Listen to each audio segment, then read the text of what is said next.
Welcome to Millennials Are Killing Capitalism Live. It is great to be with you today. This is a very important conversation.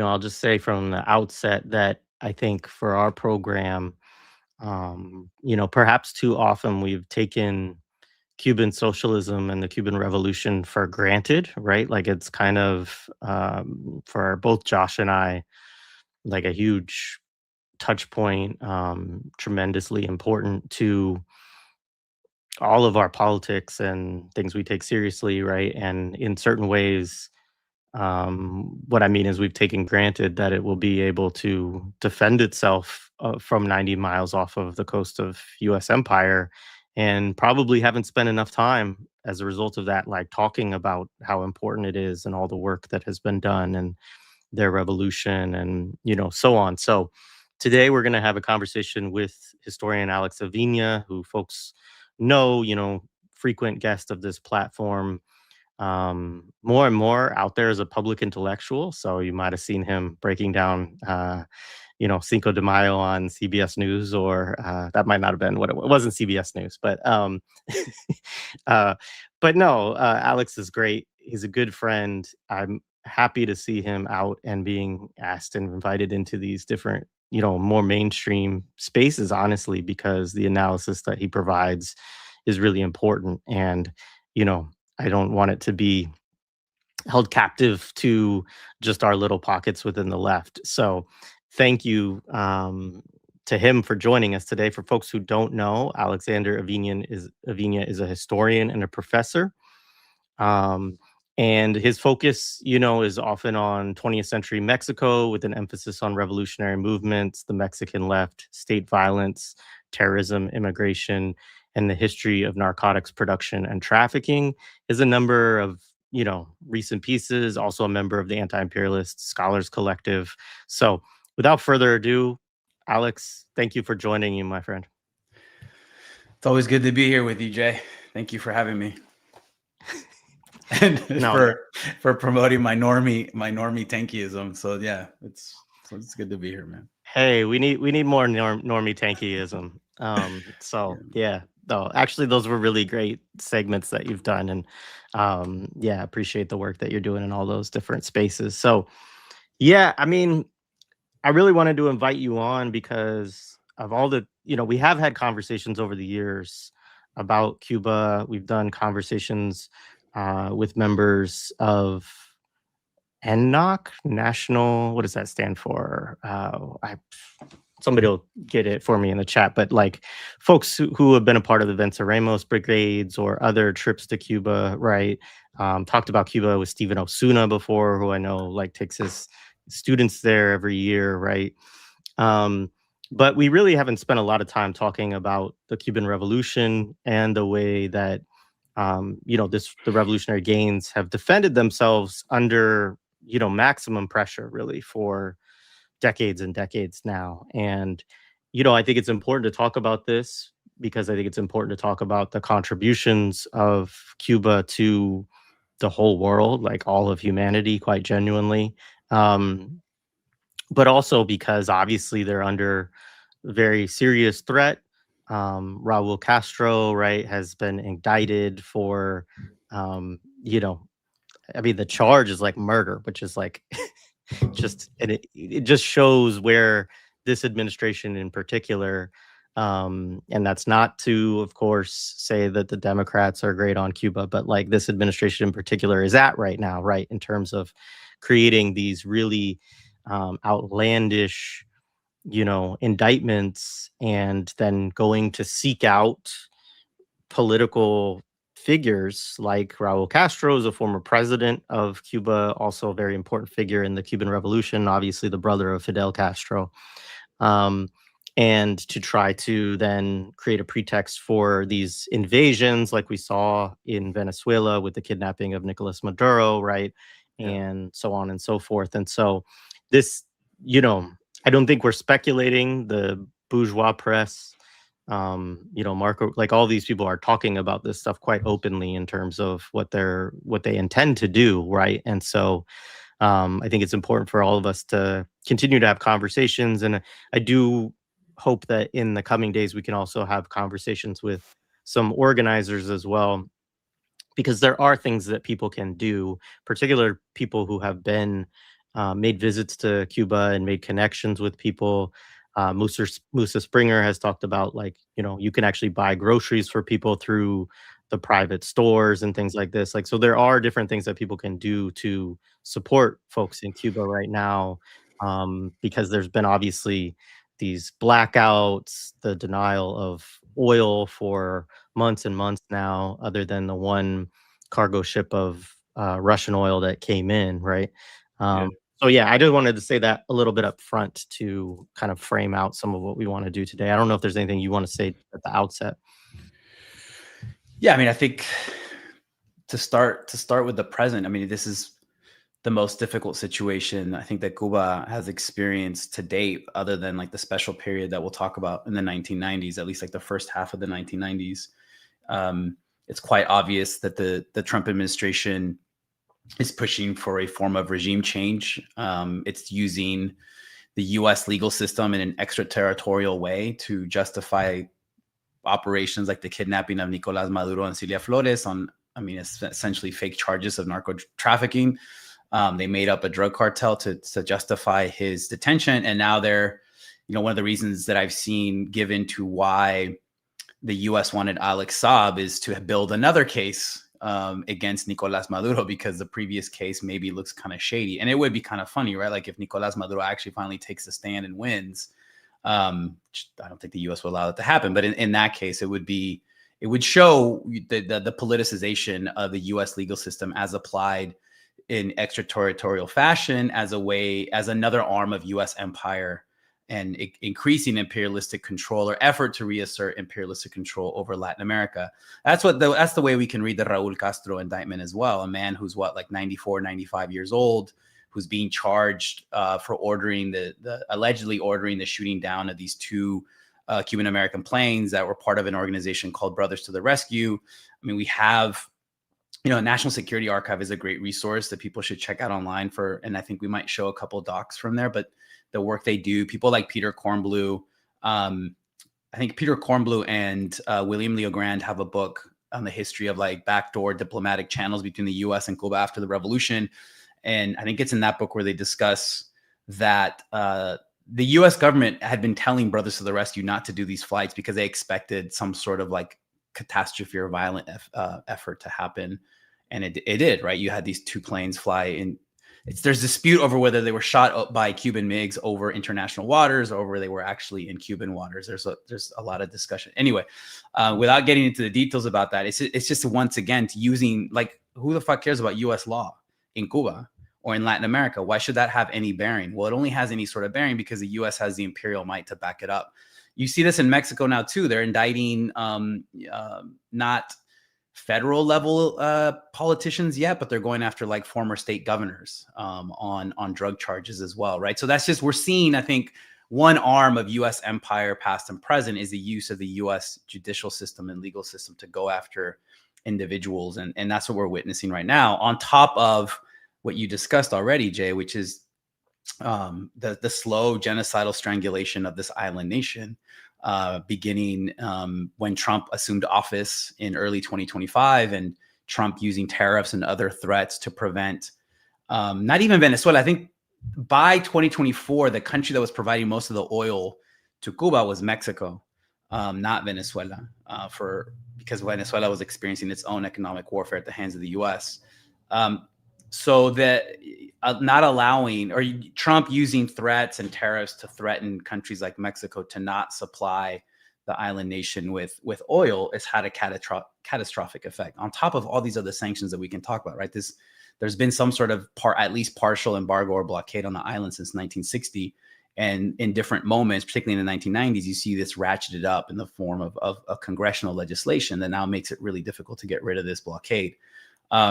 And then Trump, during his first administration, really ramped up sanctions and reversed the Obama era diplomatic opening, which was a really bright spot. Like, if there was like two good things that Obama did, one was diplomatic opening with Cuba, and then the deal that they signed with Iran. And of course, as soon as Trump got in, he reversed both of those. So, on top of a pandemic, on top of the economic impact of the pandemic and reducing tourism, I mean, the country's going through an extremely difficult period. And it's, as we can talk about, this has been part of the US plan since at least 1960 to use economic warfare to to instigate and help foment miserable living conditions on the island, to then foment some sort of uprising against the Cuban government by people who will blame their government for their failures, and not this broader US imperial approach to this revolution that, by the end of 1959, less than 1 year in, the US was already plotting to overthrow because it was not compatible with US interests for the region. So this is part of a long-standing war that the US has waged against Cuba, and it's only gotten extremely worse from 2016 on. One of Joe Biden's promises was to reverse that during the campaign trail, and he never did, right? So it's one of these, this has been a thoroughly bipartisan project. And one of the few exceptions where we actually saw a different path actually materialize was during the second Obama administration with this diplomatic opening.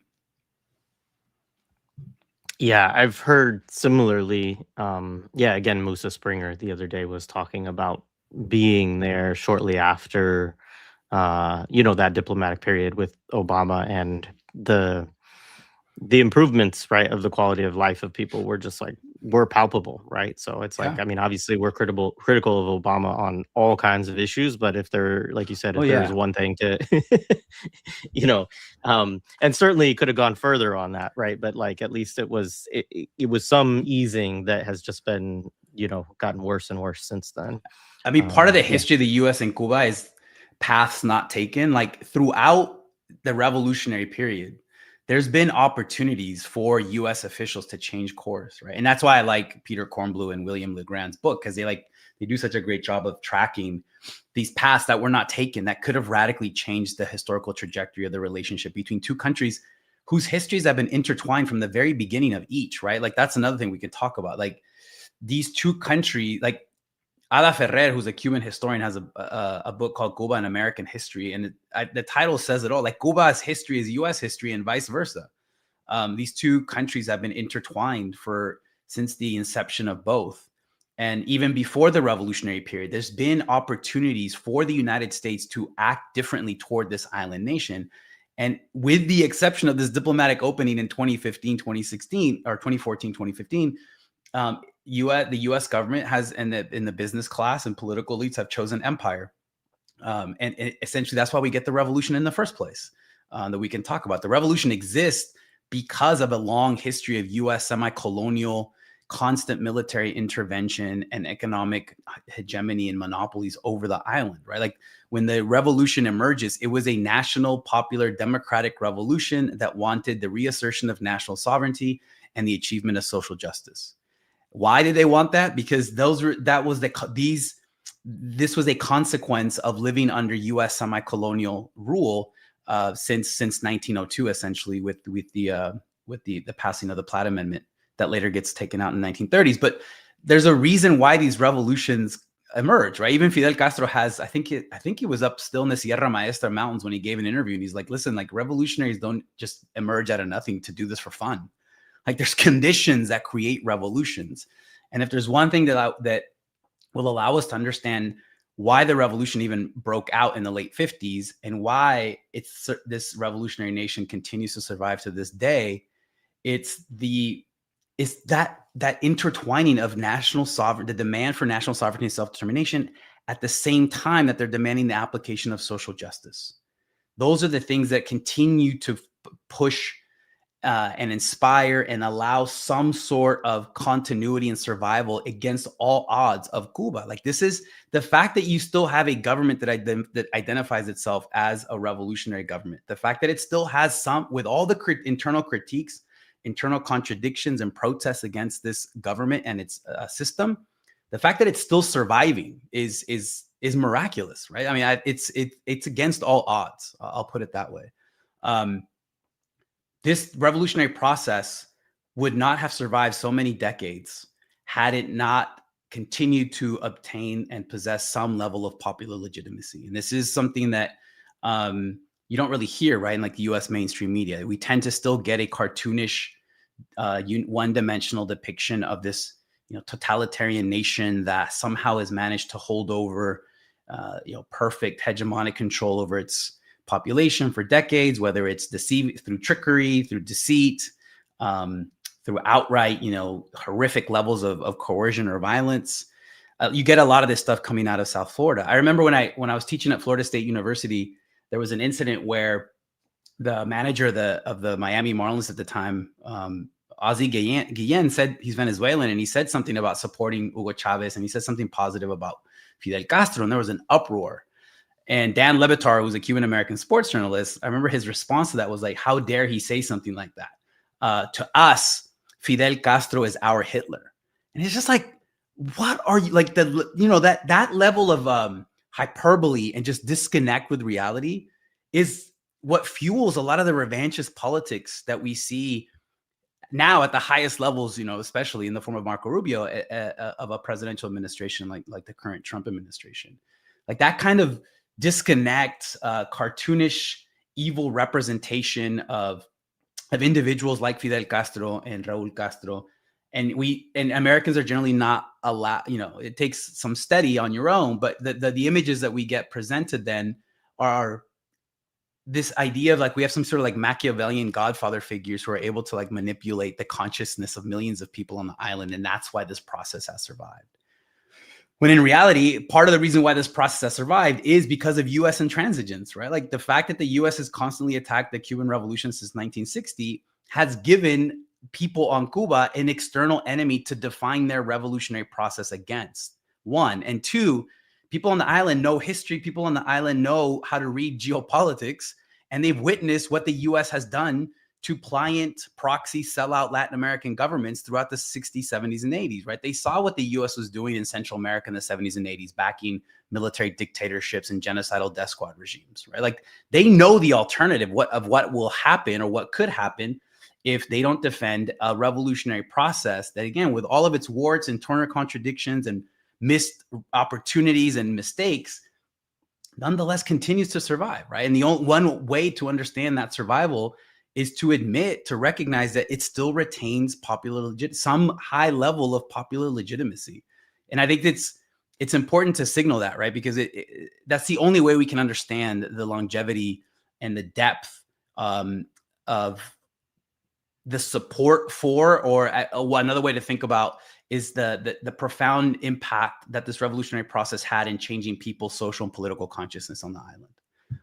So I think that's a more interesting starting point to think about why the revolution continues to exist, continues to limp through against horrific external warfare and intervention by the US, than to start with, well, in 1956, you had these evil geniuses like Fidel Castro essentially trick an entire population into doing revolution. And if you hear the Cuban American politicians like Rubio, like the three dumb shit amigos, Maria Elvira Salazar, Carlos Jimenez, and Diaz Balart, they were talking last week about how the true independence of Cuba was in 1902. And it's like, of course you guys would say that. That's when they got the Platt Amendment. That's essentially enshrined U.S. semi-colonial control over the island. Of course, that's what your vision of independence is. Whereas the vision for independence of the Cuban government is radically different. And it's still rooted in that dual demand that emerged in the late 1950s, right? It's national sovereignty and self-determination linked with the achievement of social justice. Oh, thank you for that. It's a great place to get us all started. There's a lot of different threads that you brought up that I would love to kind of explore. I definitely want to come back to the South Florida Cuban group, but we'll save that for a little bit later. So yeah, just talk a little bit more about what you were talking about in terms of the the base of the legitimacy, I guess, of the Cuban Revolution, right? Like the things, there's kind of two components that I think about when, like, as you were talking about the consciousness aspect, right, being essential because obviously people's lives have not been made easier in a certain way, right, by being opposed to US empire right at its doorstep, essentially. But that's also not to say that like the social relations haven't been transformed in certain meaningful ways, right? That Mhm. do, um, bring people into maybe a different relationship with one another, right? So that they're, the basis of kind of solidarity or like wanting to maintain your national sovereignty, right? Because there would Yeah. be that appeal, of course, of saying, look, like this is just too hard. Like they won't let us, they won't let anything that we need get shipped in here, essentially. And there's all kinds of different versions of that, right? From, somebody mentioned the dope cars that they have in Cuba. And yes, they have these awesome 1950s cars, but part of the reason that they have that, right, is because they haven't been able to import anything else, right? They haven't been able to bring in more updated vehicles, and there's a lot of the technology in on the island that is still stuck in that kind of 1950s, 1960s era. So, yeah, maybe talk a little bit about more about what you think are some of the things that the revolution has done for people on a level of consciousness, but also some of the material and social relations aspects within the island. Yeah, I mean, I think the things that are generally cited are, high achievements in education, medical care, this biotechnology sector that the Cuban government started to heavily support and invest in the 1980s. That's had really interesting, fruitful, outcomes, right? Like to the development of like COVID vaccines to cures for lung cancer, et cetera. I mean, I think the achievements of education, of medical care, of land redistribution. Um, some of these achievements, are also a consequence of just forced innovation, right? Especially during the special period where Cuba becomes famous globally by the end of the 1990s because of its like organic green farming, not like the green revolution of the 1940s where you had horrific Ford Foundation and U.S. government support for the use of chemicals for pesticides and fertilizers that allowed for the agro-industrial expansion of the production of wheat and all these other crops in the global South. But because of the special period and Cuba losing 80% of its 80 to 85% of its external support coming from the Soviet Union, the Eastern Bloc, they were forced to innovate. They were forced to rethink how to approach agricultural production. One, because they didn't have the hard currency to import food, and two, because they didn't have a lot of the technical support anymore. So they innovated this green, quote unquote, green organic style of more sustainable agriculture that then by the 2010s is getting copied elsewhere. Like so some of this stuff is responding. The idea, for instance, just to make it, to ground it in something more specific. So why expand education and why provide access to healthcare? Well, one of the reasons that historians have cited for the centrality of these goals comes from the experience of the M26 guerrillas when they were in the Sierra Maestra Mountains in eastern Cuba. And a lot of these guys the Castros were relatively privileged, right? They were white Cubans with high levels of education and access to wealth coming from wealthy families. But their time in the Sierra Maestra Mountains, 1956, 57, 58, exposed them to the level of inequality in the countryside. That convinced that them interacting with peasant communities in the Sierra Maestra Mountains, in the eastern part of the island, they saw firsthand the uneven and combined development, if we want to use that terminology to describe Cuban development in the 1940s and 50s. Because a lot of these Cuban exiles will say, well, Havana was one of the wealthiest cities in Latin America until the revolution, and the revolution ruined it.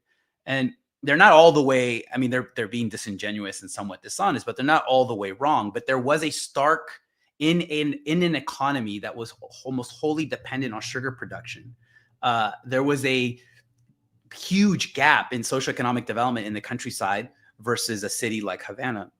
So for people like the Castros and other M26 movement cadres and supporters who were from urban areas, right, their experience in the mountains and in the countryside exposed them to some of these inequalities that led them to say, immediately, things that we have to do upon achieving power is to do these mass literacy campaigns, to expand access to education, to expand access to healthcare, to prevent the people dying or starving from easily treatable diseases, to increase the caloric increase and nutritional value of diets in the country, like very basic things. But in that context, they were revolutionary things, right? Because Cubans living in the countryside were not allowed to live up to their full potential because they didn't have access to like basic medicine and basic foods.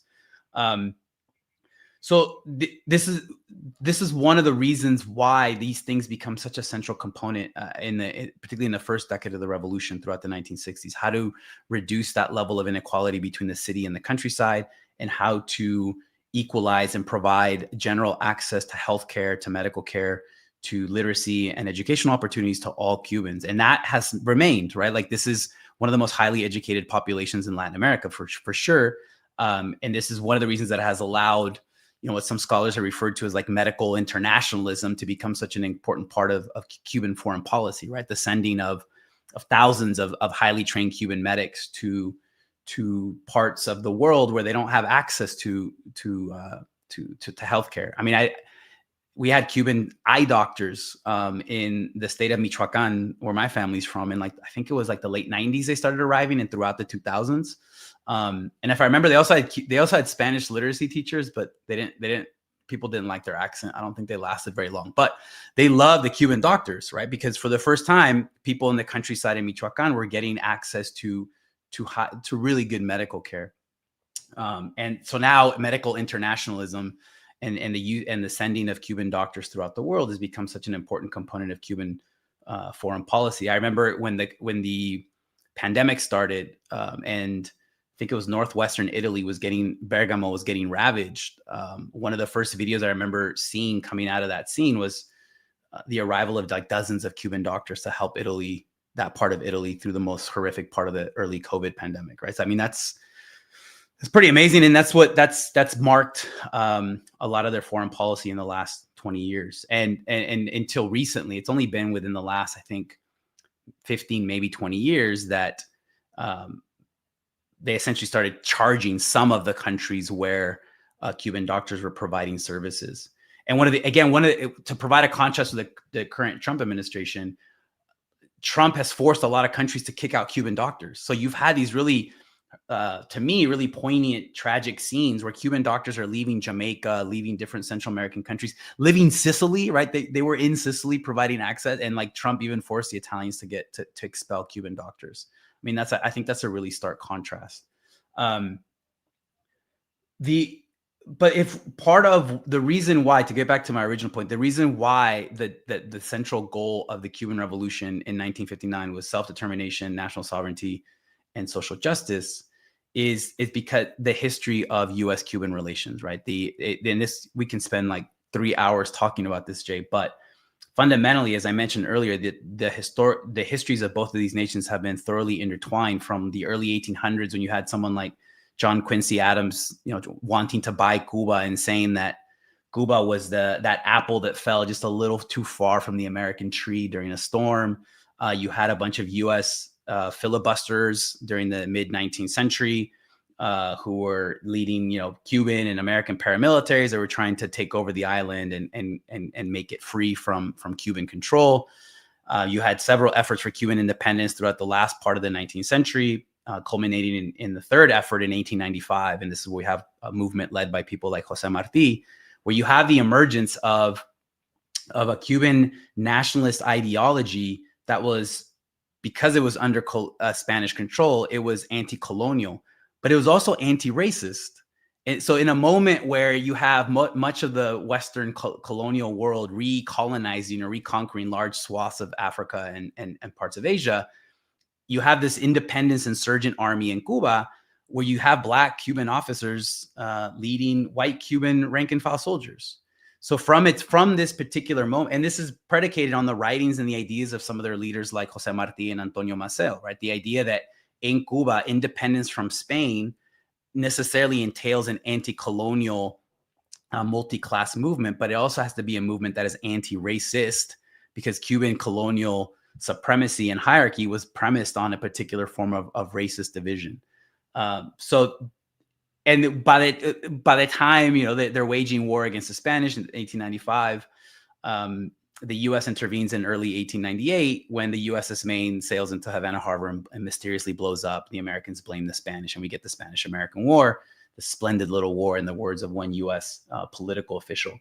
And you have scenes where the Americans defeat Spanish forces, or you have Cuban mambises defeat Spanish colonial forces, but the Cuban forces are prevented from the Americans from entering cities like Santiago.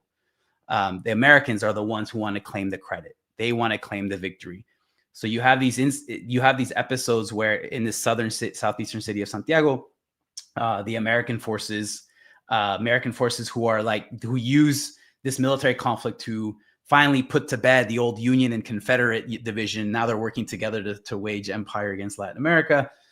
They prevent the Cuban independence forces from entering the city of Santiago.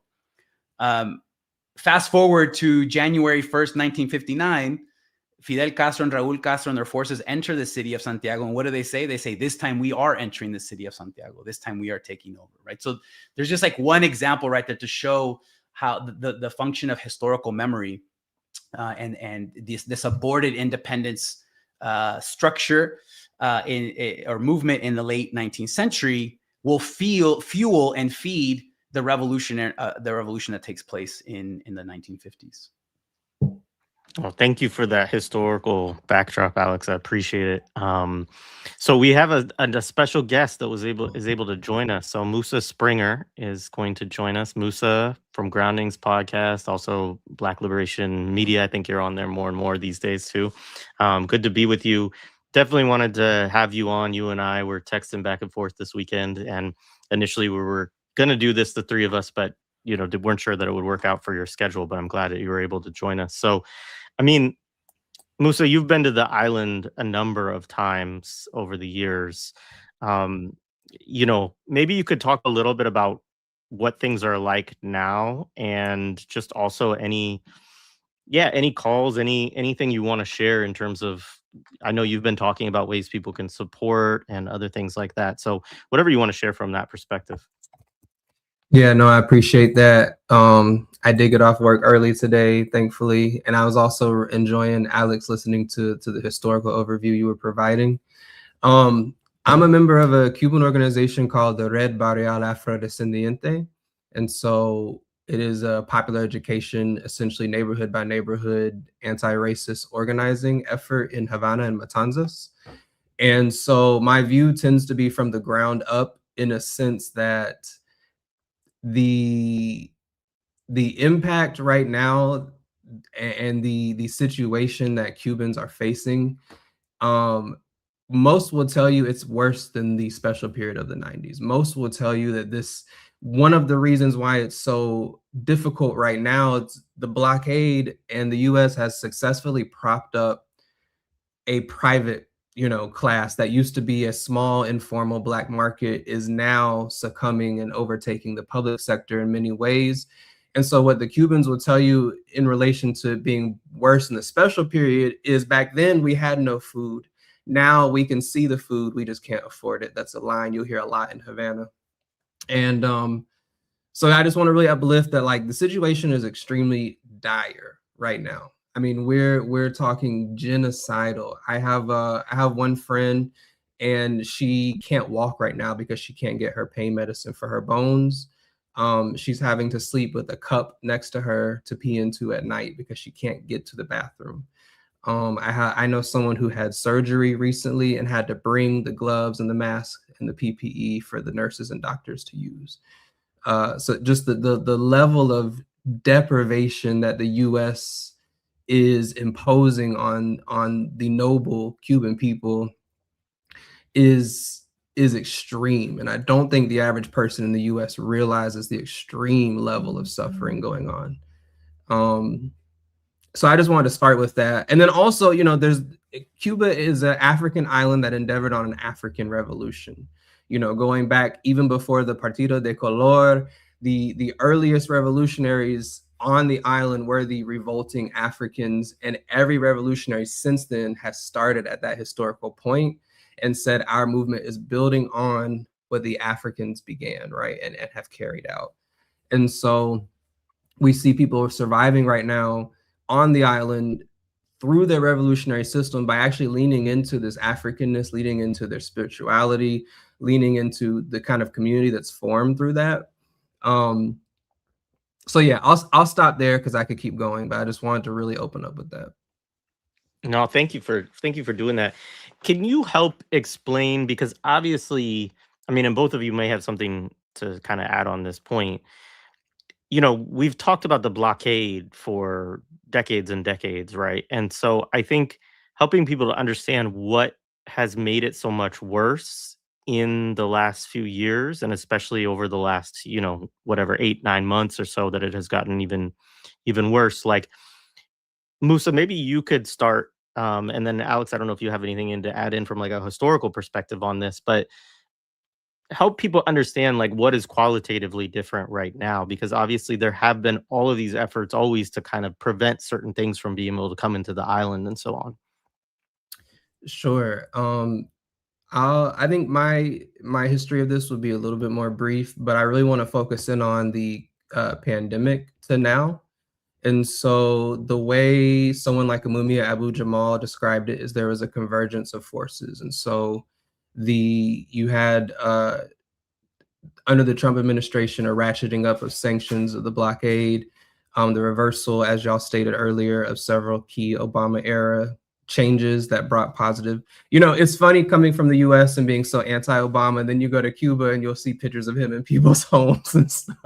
But you know, coming off of that, we had a very harsh 180 at the same time, essentially as the inception of the pandemic taking place, where Cuba's tourism industry, which accounted for a large part of the social services they're able to provide their people, because it directly routes into their social services, the tourism industry had to go on halt.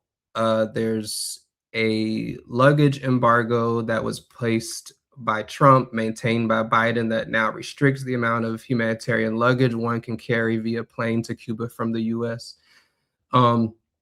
While at the same time, of course, you had the actual reality of the pandemic of people dying, right? Cubans lasted a very long time, had lower numbers of deaths because they were able to produce so many vaccines and had a very robust public health program. But the point is, all of these things combined into catastrophe for an already weakened and blockaded economy. And the roughly 30-year plan to embolden a right-wing private sector was really finally able to actually like go into overdrive at this point, roughly 2020, 2021, to where now they've become this strong economic bloc anchored in Miami, but with tons of influence primarily in Havana. So all of these things kind of combine to an economic catastrophe on the island. I think to a point Alex made earlier, I want to reiterate, if there was anyone in the US living under the kind of conditions Cubans have had to live under because of the blockade, we would have 7 civil wars by dinner time. So the fact that there's like a fortitude that they have actually held on to the revolutionary process throughout all this is incredible. I would say also a really big, I want to say a big difference, but I don't know if I'm wording it correctly. A watershed moment also is the Al-Aqsa flood of October 7th, where you do have this kind of global, people are assessing more than before perhaps what US imperialism is doing around the world. This creates entryways for the Cuban government to make strategic alliances with various presidents in different places. And so my point is, there's just a large convergence of negative impacts onto the economy, which has led to where we are currently. Alex, you want to jump in with some? I don't know if, I know we're kind of like freestyling now at this point. Yeah, but... no, it's good to be in conversation with you, Musa. I appreciate your work, man. I've read it for a while now. Yeah, I think, and that's the reason why making the Cuban population go through this level of suffering. I mean, part of that as a U.S. imperial strategy comes from Cuba itself, right? Like, it's the failure of the Bay of Pigs in the spring of 1961 with Brigade 2506 that then leads to, up until that point, the CIA and the U.S. government had used a similar MO toward Latin America, right? The most famous case was what they did to Guatemala in 1954. You can use a combination of psychological operations, a small U.S. aerial power, and then a small exile paramilitary force. And you can kind of combine these three elements. You can induce the regime change or the overthrow of a democratically elected or a popularly supported a movement or a government. They tried that in Cuba in April 1961, and it was a catastrophic failure. And that forced the U.S. to then start thinking about other ways of instigating regime change that were slower.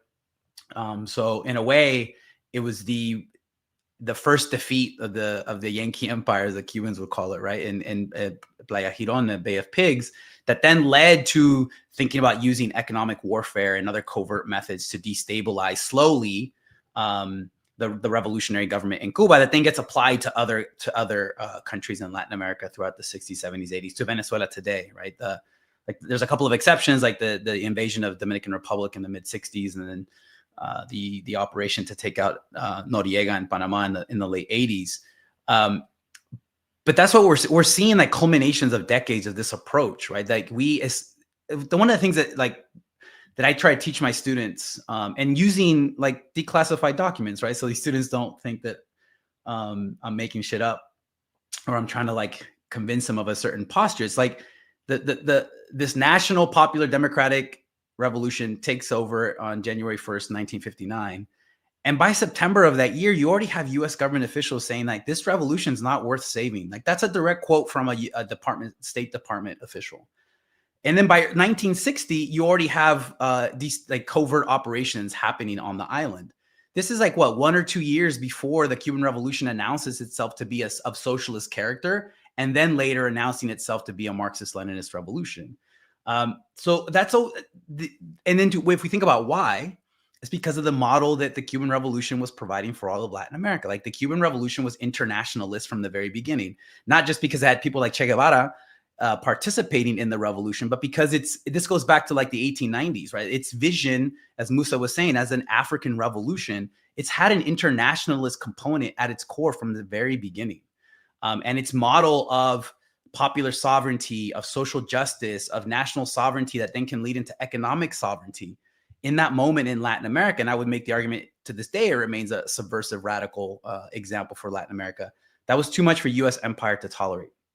And this is why we've seen this type of slow drip, but really painful method of economic warfare combined with other covert methods that they've applied to Chile, to Venezuela, to the Sandinistas in Nicaragua, but then right now we're witnessing come back to where it started, right? Which is Cuba. Yeah, and if I could also just add to that, it's such a great point. And, people should also understand what was the role dictated to Cuba as a colony. What was the role that it was supposed to play for Western capital? There's a lot of attention. We talk about the Gusanos in Miami. This was a small handful of business leaders, the mob, the mafia, drug and sex, human trafficking. Cuba for a while was called either the whore of the Caribbean or the casino of the Caribbean, because it was known for a very elite group of people were able to go there and essentially enact lawlessness in order to gain massive profits. Prior to that, of course, it was a sugar colony, sugar and tobacco. And now, years later, of course, we know through technological advancement, there's some deposits of minerals like nickel, some small gold deposits, there's offshore oil, but primarily, Cuba made a lot of money for very, very bad people in the US and the West, is my point. And there's also this idea that Cuba is a slave that revolted, that they're trying to put back in chains, more or less. So on one hand, there is the internationalism is a huge part of it. Then on the other hand, there is raw sheer profits to be gained. When Barack Obama eased the travel restrictions on Cuba, you saw an 80% growth in the tourism industry in 10 months. So yes, that is the Cuban state making a lot of money. That's also US tourism corporations making a lot of money, and telecommunications corporations making a lot of money as well. So it's both. There's the political incentive of we can't allow a 45-minute flight from Miami, this internationalist, Pan-Africanist island right here. And by the way, I wasn't done making my money off of you. I wasn't done skimming off the top of every single thing I could from you, right? And so it's very double-sided in that way. And the reason I bring that up is because psychologically, the Miami Cuban is a psychological case study that we actually really do have to try to understand, that they are worms with worms in their brains, because they're really trying to get back to this raw colonial era that they feel, it's very much of the South will rise again with the U.S. Confederate. I live in Georgia. We hear this. I see this. I hear this all the time. They have this same exact mentality towards Cuba. Let's stay there for a minute, because I also want to understand, like, this is, I mean, in some ways it's sort of a question that comes along the lines of people wanting to understand the relationship between imperialism and Zionism, right? To some extent, like because we're often told, right? I mean, there's the whole discussion of the Miami baptism, right? This idea that, like, even progressive, quote unquote, whatever, politicians need to go and they need to condemn Cuba, they need to condemn, historically Maduro, right? These kinds of things, right? And we're told that this is essentially like a must, right? That politically you have to do this. And so I've always been very curious of why. Like, what is it? Is that just, is this useful to US imperialism, or is it useful to the Miami Cubans and they have a strong constituency? Obviously, I know that there's a question of, like, who owns a lot of, like, Spanish language media also within the United States, and that kind of question, right? But, like, I'm really interested in this kind of relationship between the kind of Miami Cuban and US imperialism. Because obviously, I mean, there's a lot of ways where we can look at their interests as aligned, right? But it, I don't know. Sometimes it feels a little bit in conversations, like, people talk about it as if the tail's wagging the dog a little bit again, of like, okay, well, the Miami Cubans say this, so therefore we have to do these things, when in fact it's US imperialism that wants to do these things. But, I know these things are more complex than that as well, right? That these people are actors, right? And they own things, and they have media infrastructure, and they have interests, and they lobby, right? And all of those things. So I'm just curious, for maybe Alex, you could start us off, and then I'm sure Musa would have pieces to add in. But on the kind of Gusano, Cuban influence within US domestic and politics towards Cuba. That's a good question. I mean, I think teaching in Florida in the 2010s, and I had a lot of Cuban American students. They taught me a lot. One is the generational differences in Cuban American populations in South Florida. So maybe because it coincided with the diplomatic opening with Obama when I was at Florida State, that I would say most of my students were really enthusiastic about it. I mean, by this point, these students are like third generation. They, like, want to go to Cuba.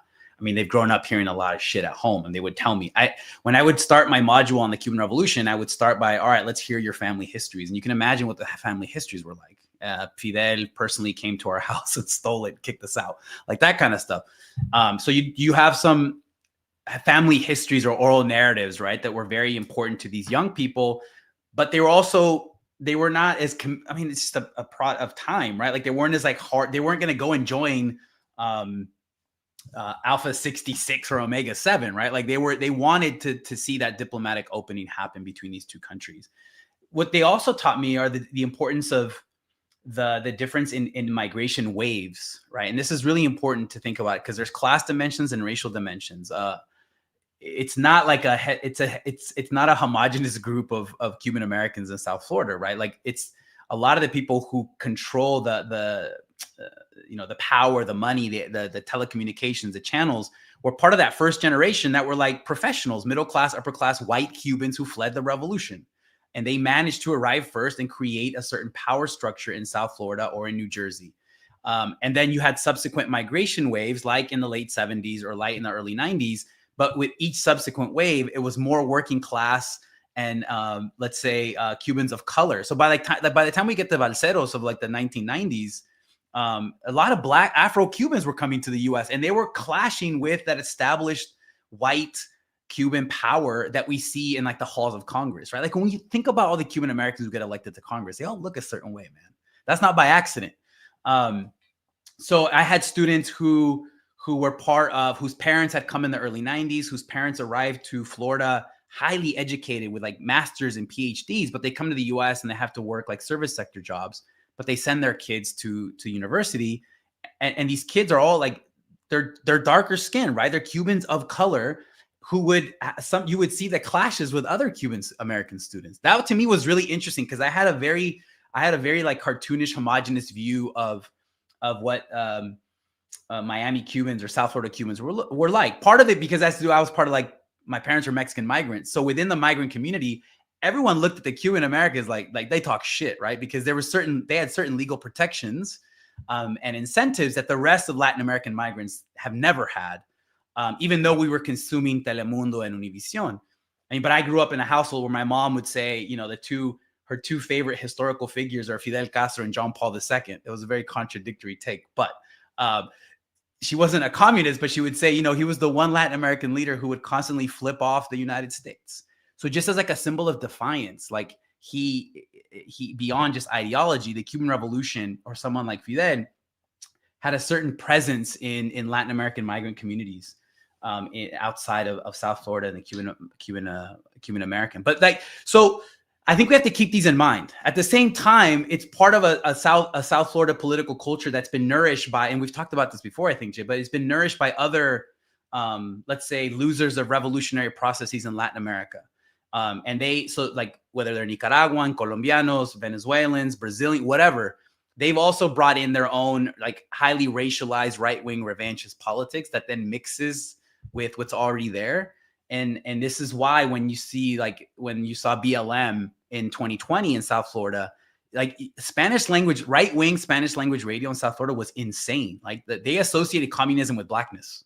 And they said, this is a communist uprising in the US, what we're witnessing right now, and we have to stamp it out. So, and then obviously that anti-blackness misses with like interfaces with old Confederate notions in Florida. So it's just there's divisions, there's conflicts, there's, you know, in the 1970s, you had Cuban American terrorist groups who were bombing and assassinating other Cuban Americans because they were too reformist, because they thought about doing some sort of opening with Cuba. So it's a crazy situation, even as we focus on like the faces of this movement, particularly with congressional representatives.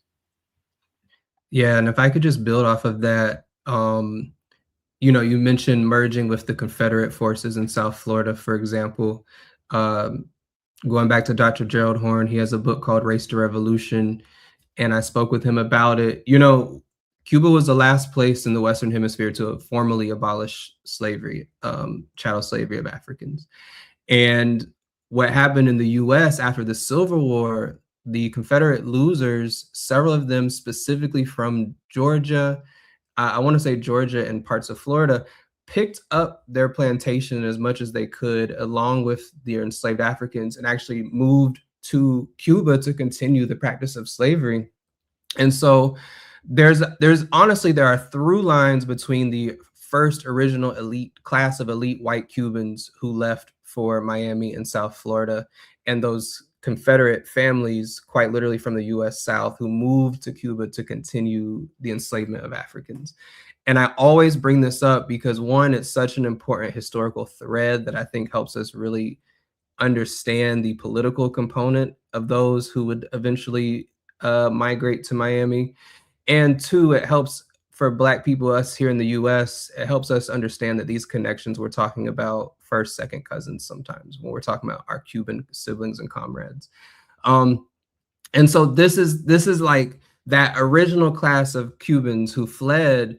You know, there have been waves of Cubans with different political class and racial characters, but the ones who have the established power, right, who established businesses, hotels, restaurants, who became politicians, whether that is local neighborhood, you know, city councils, all the way up to senators or representatives, there's an old guard of these milky white, to use Walter Rodney's words, Cubans who are really the power players.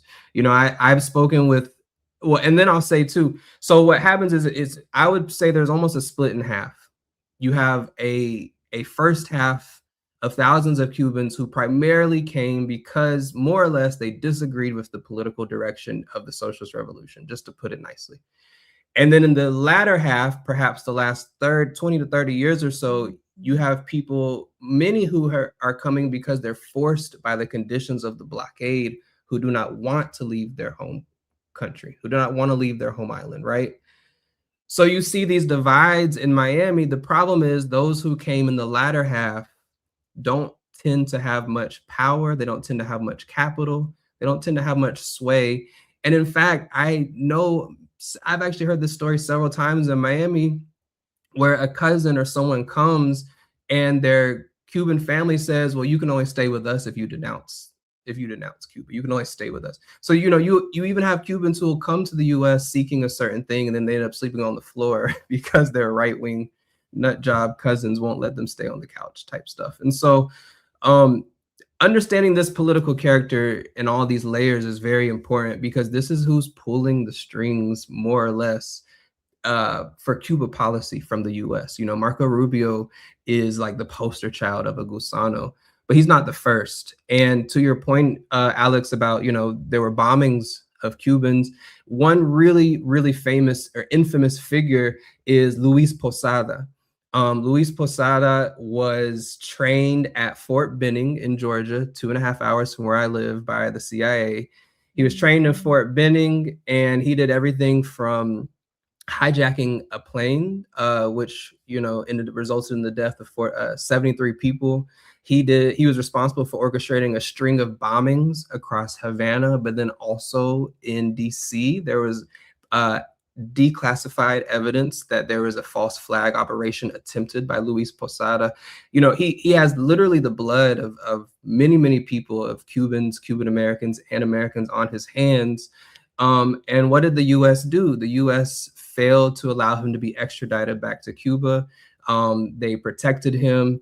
They let him walk free, essentially, in 2006, I believe. And then he died of old age, a free man, right? This is someone who was trained in Georgia by the CIA, committed all these terror acts, and then was able to just essentially live out his life till old age. And so this is the really, I guess what I'm getting at is, it is, to me, I would say, a terrorist mentality is what Miami Cubans, and especially their politicians, take towards the island of Cuba. It is terrorism. Political violence is more or less the main avenue that they see as fit for any kind of diplomacy between the two countries. And you do have a small and growing class of people who are like, you know, there's this new emerging third way, I guess you could say, where you have younger Cuban Americans, similar to what is happening with Zionism. You have younger Zionists waking up X amount of years too late and way too slowly, of course, who are like, maybe the blockade is bad. Maybe we actually shouldn't decapitate the leadership. Maybe we shouldn't do these things. But there's still this capture that takes place when everything around you, the infrastructure, is built and designed. You know, when you go to Little Miami, right? I mean, Little Havana in Miami, they don't just construct an image and memory of Havana, right? They're constructing a really particular and specific lifestyle in Havana that was manufactured and maintained for a very small elite group of white Cubans. So if you grow up and this is your neighborhood and this is your surrounding and this is what you're told is your history and your culture, you know, that's then what you're going to emulate, even when you're meaning well. And so, yeah, I could keep going about this class of people, but I'll stop there. No, this is all really good. No, go ahead. Like, Alex, Jay, I didn't answer your question, but I think what, because I'm all over the place, but I think that to go to your broader question, Jay, that you started off with, the vision, the geopolitical vision of the Marco Rubios, the Salazar, the Jimenez, the Diaz Balart, it's a continent, it's a hemispheric vision. I think that's why it's like useful to U.S. empire, right? Because for so many decades, both liberals and conservatives in the U.S. would say that revolutionary Cuba was the cancer, the so-called cancer in the region that was responsible for generating popular discontent and revolutionary attempts throughout Latin America, right? So whether it was during the Cold War or during the Pink Tide, right? Like the Cuba always got the blame. Where in actuality, if you read some of the history, like Fidel tended to be a moderating influence in Central America, particularly in the late 70s or even with Allende in Chile. But the vision that people like Marco Rubio extol is a vision for a project for an entire region. And it's based on people who objectively lost revolutionary processes in Latin America, and they view their action then toward Latin America in a revanchist way, right? So it's not just that we're going to defeat political forces that defeated us decades ago. No, that's not enough. Like, this is revanchist. This is vengeance. We are going to take them out, but take out any sort of accomplishment, structures, ideas, ideologies, consciousness that these left-wing movements across the region manage to generate and foment and proliferate throughout their populations. So, I mean, I think that's the utility of like this lobby. It is a lobby, right?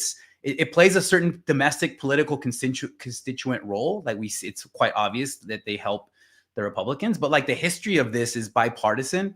But for the region, again, it offers a vision for how to rewrite history to a certain extent, rewrite the history of popular movements in Latin America, rewrite the history of the Pink Tide. And that's why the people like Marco Rubio are so Narco Rubio, if we can call him that, are so useful to U.S. empire.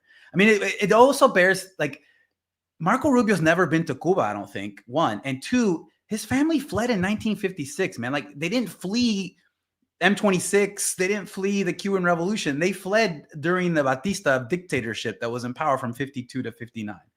Ted Cruz's dad was like a dynamiter for like the anti-Batista forces, right? Like, so as Musa was saying, so these are memory wars. And it's interesting in South Florida how these memory wars get recreated and refashioned, and you see it in the murals, you see it in the actual structure of Little Havana. But politically, it occupies a really it fulfills a revanchist political function for U.S. empire that we see playing out right now. I mean, I think the Trump administration, if you want to talk about it later, as a particular vision for the region, and taking out Cuba is part of that vision. The other thing is much simpler that I forgot to mention earlier. It's like, you just look at a map and look at Cuba's location.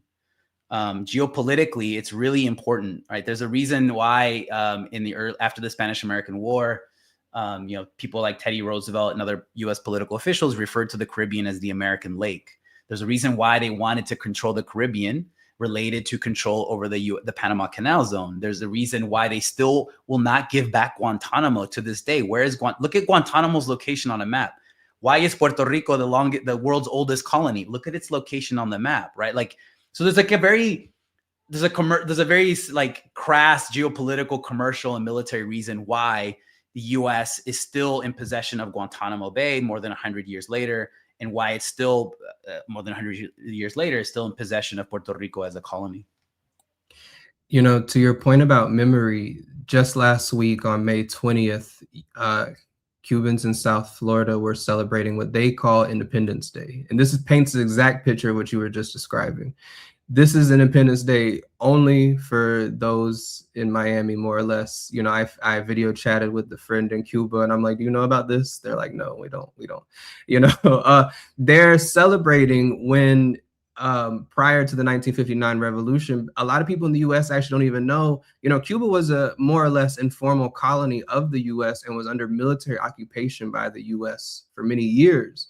That is what they were celebrating. Right, that's what they called their Independence Day, when they were liberated from Spain and they were under the tutelage of the U.S. gun. And to your question, Jay, about the why, because I don't think I answered it either too much. You know, Cuba as a trade route, as a geopolitical military outpost in terms of the U.S. Southeast region is almost indispensable. You know, Cuba Panama, Strait of Hormuz. I could probably throw 2 or 3 more in there. What do all of these places have in common is the transport of resources, materials, goods, services, and military capabilities, right? And so Cuba, fulfills that role in terms of its location, but by that same metric, it also is what makes the blockade so sinister and so disturbing. If a ship docks on a Cuban port, again, 90 miles off the coast of Florida, it cannot then dock in a Florida port, in a U.S. port. So you imagine you're a ship, a shipping container, a ship full of shipping containers, and you come from across the world and you drop off the shipment at Cuba. You're going to expect to then, of course, stop in the U.S. and make your real money, boo, boo, boo, reload, go back. You can't do that. And so the U.S. blockade doesn't just mess up trade for Cuba. It actually messes up the entire trade routes of the Caribbean network, but we never talk about that.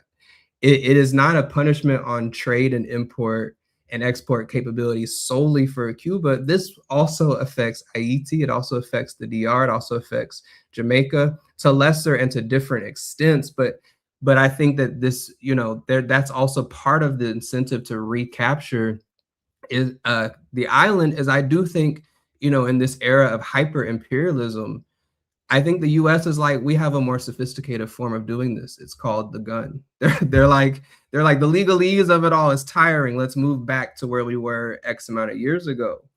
And so I think there's that strategic part of it. And then again, like I said at the beginning, there is a capitalist class that's connected to the island who is poised to make a lot of money should Cuba be taken, to use Trump's words. And I think we can't forget that. And this plays out on the island. So one quick example I'll give is, remittances, families sending money back weekly, monthly, however often, to their family members in Cuba, is lucrative business. And it was for Western Union for many years, of course, until the US kicked Western Union out of Cuba, so they couldn't operate there anymore. What happened throughout all those years of remittances is the majority white population of South Florida, but also in Spain and Canada. We can't leave out the Gusano populations there.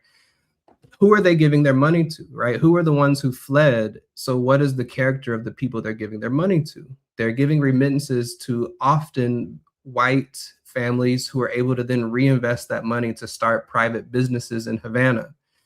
What happens is then you have rural and African Cubans unable to advance in this regard. They're not able at the same rate to start businesses, to have private enterprises, to even get remittances, because their family didn't flee. So who are they getting remittances from?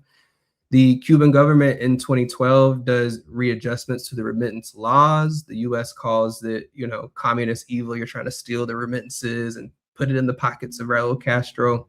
So you then have the Cuban government in a catch-22. Remittances for large portions of their population is like an economic lifeline. By the same measure, it's building up the same private sector that your enemies are trying to use to oust you, essentially. And so the why behind it is it's a racket, it's money, it's profit, and it's geopolitical. Those are the two, I think, the two biggest points that I could say. And then the third one is, again, there's just a psychosis going on amongst the Gusano inclined individuals. Thanks for all of that.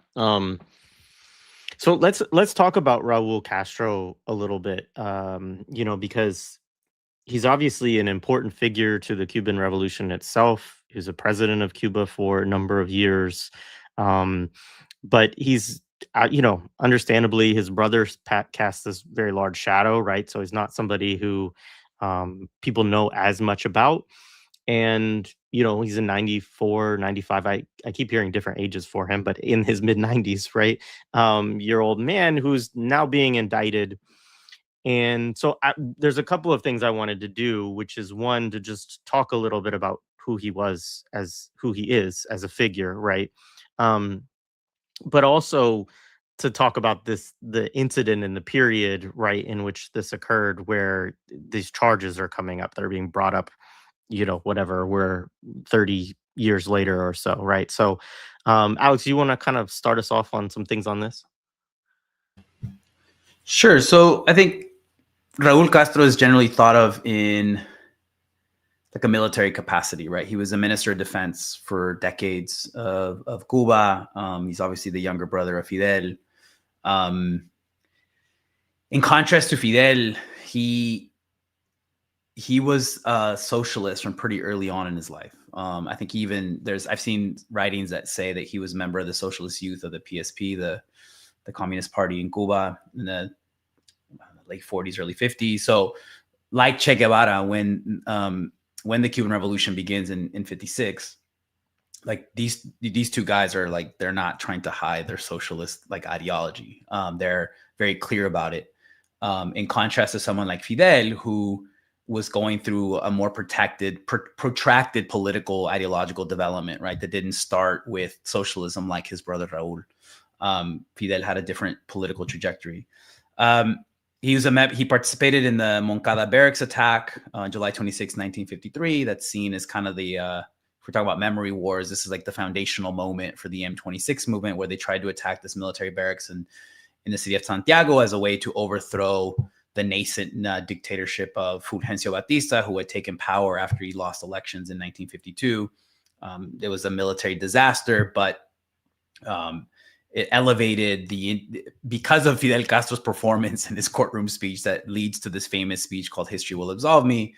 That is an interesting story in and of its own, right? Because the speech is being transcribed by the court reporter, who then like smuggles it out and gives it to, I think, ID Santa Maria, who's one of the founders of the M26 movement, and then that gets published, and that really helps. I mean, it helps with the international campaign that was organized around the survivors of the Moncada barracks attack, and eventually they're taken out of prison and exiled to Mexico City, where they end up meeting Che Guevara. During the revolution, he ends up leading his own military front in eastern Cuba. So while the Camilo Cienfuegos led front, or the Che Guevara front, start in the Sierra Maestra Mountains and then kind of work their way down the mountains into the llanos, the plains, Raúl Castro's front is in charge of like consolidating and taking over the entire eastern province, which is why he's in Santiago when Batista flees on January 1st, 1959. And then he's known as like a military leader, like a capable military leader, minister of defense. He will, I mean, we can talk about the 80s. There's a moment in the 80s where one of the most highly decorated military generals in Cuba gets accused of narco trafficking and ends up being executed by firing squad. Him and like 3 other military officials or interior ministry officials, because they had been alleged and they confessed to having worked with Colombian narco trafficking organizations. So that was like a big hit against the defense ministry and by extension on Raúl Castro because of his involvement as Minister of Defense. If we fast forward, he ends up taking over for Fidel in like 2000. Musa might have the dates better than me. I think it's like 2008, 2009. He ends up taking over for Fidel after Fidel steps aside because he's too ill, and he will be the president or the leader of Cuba until like 2019, right? So this is why he's in power when he oversees the diplomatic opening with Obama in the mid 2010s. There's differing notions of like how he is politically, like how dogmatic he is. There's some versions that say like he's like the most hardcore, uncompromising, ruthless member of the upper echelons of the Cuban Communist Party. But then like there's also versions that once he became president, even before he became president and then during his presidency, that he was advocating, and he actually did implement some political and economic reforms. And he talked about, learning from the Chinese example or learning from the Vietnamese example for how to combine like some market mechanisms within the broader control of the Cuban Communist Party and government. And then he steps aside in I think in 2019, right? So yeah, now he's in his mid 90s and he's being blamed for giving the order in 1996 to shoot down these 2 unarmed Cessna planes that were led by Hermanos al Rescate, Brothers to the Rescue organization. In terms of personality, the last thing I'll say is like he's generally seen to be like the uncharismatic brother, which I don't know how fair or unfair that is, but like imagine your level of charisma being compared to someone like that of Fidel. I mean, that's hard to Fidel. That's harsh. I think kind of unfair, but Yeah, so he's I think, seen as a quote unquote a power behind the scenes. His son wields power within the defense industry, as does his grandson. So, yeah, I mean, I just can't get over the fact that they're indicting like a person in their mid-90s. Like, I still can't, like, obviously for a bunch of other reasons, but just on that level alone, right? Which to me just reeks of bullshit. But it's very in line with what Trump wants to do with Latin America. Well, you know, it's a sign of weakness. It's not a sign of strength. You know, if I go into an elderly home up the road and I fuck with a 95-year-old man there who maybe did do me wrong, 20 years ago, I look weak, not strong. And this is what the US empire is. This is where it's at right now, if you want to look at it that way. But, to your point, one of the very first things Raúl Castro said when he became president in one of his very first speeches was, please don't compare me to my brother. Like, that was, he started off with like, let's just get that out the way right now. But, I'm often struck when I read and learn about leadership in Iran, because a lot of their political leadership in Iran are people who are like literal guerrilla fighters, who have literally picked up the gun to defend their country, who have a PhD or two and 20 years of real life combat experience. That is the sentiment with Raúl Castro.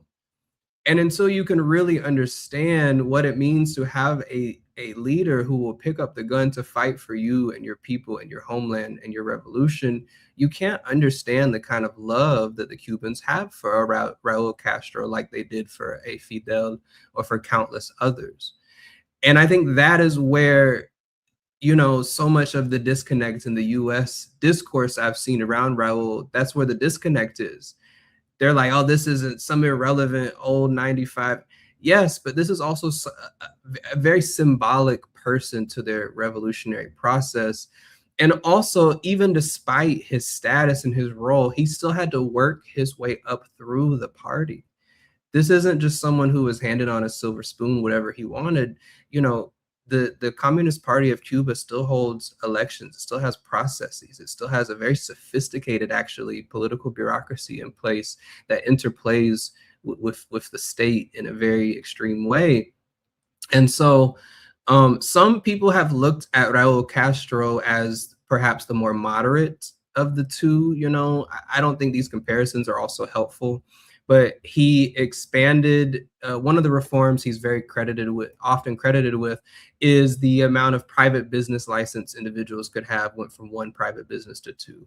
He helped to expand internet access, particularly in Cuba's rural areas that were still lacking internet access in the early 2000s. Some of these things, even, he said that his trips to China helped him observe state capitalism being put into practice, and therefore he wanted to implement some of those reforms in the Cuba, and largely did.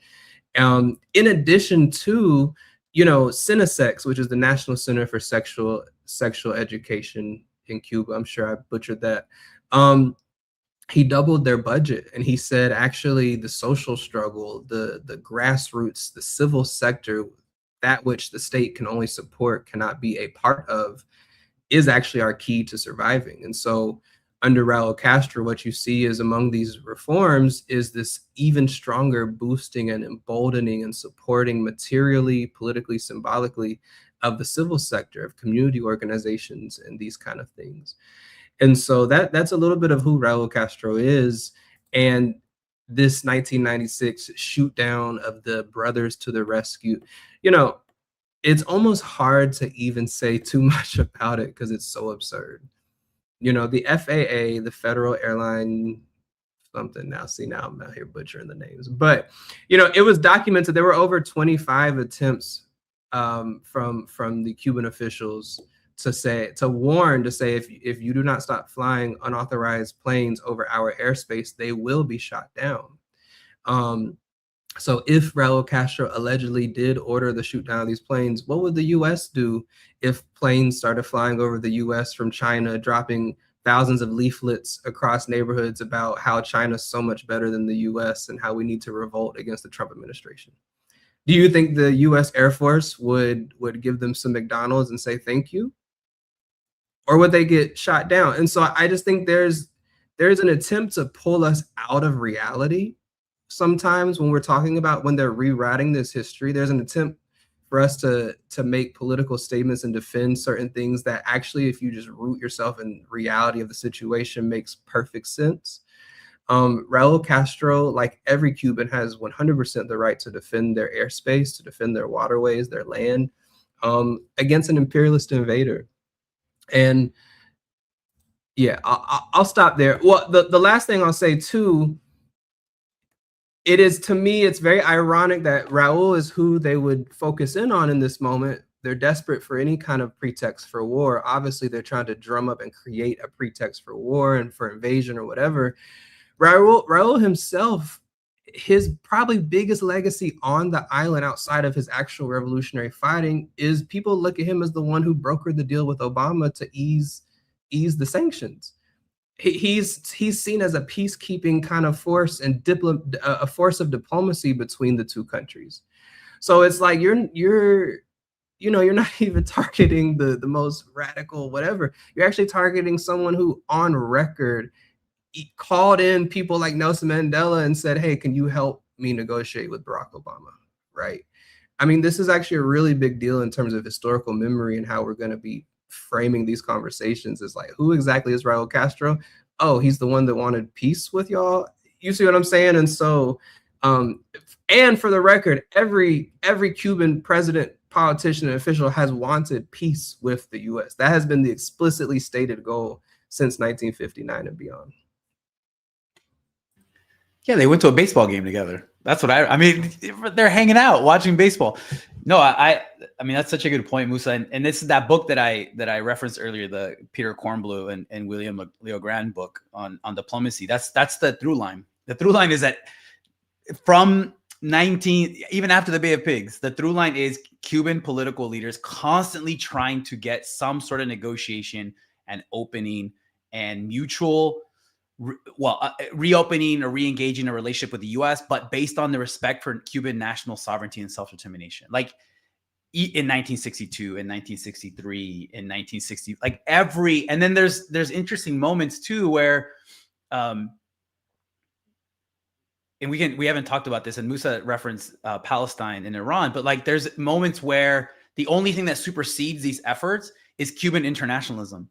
Right. So support for like Angola in the mid 1970s, they support the MPLA in Angola in a moment where where it looked like they would achieve some sort of diplomatic opening with the US. But in that instance, solidarity with the MPLA against apartheid South Africa was much more of an urgent priority. And they undercut that diplomatic reopening with the US in support of a revolutionary movement in Angola against apartheid South Africa, right? So, but other than that, like they've had, I mean, now this connects to the 1996 incident. Now some folks are making the argument that there was a moment of diplomatic reopening with Bill Clinton, and what ruined that was shooting down these planes, which is maybe not. I mean, but like within the broader historical scope, I mean, that's bullshit.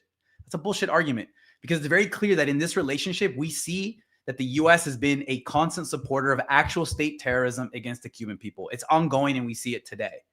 But if you look at the Cuban record, there's been constant Cuban efforts from multiple politicians and political leaders to engage the U.S. in some sort of diplomatic relationship, but premised on the fact that the U.S. has to respect Cuban national sovereignty and self-determination. The U.S. doesn't have a good track record in Latin America of ever wanting to respect any sort of instance of national sovereignty and self-determination. Yeah, the Cuban position is everything is on the table for negotiation except our sovereignty, right?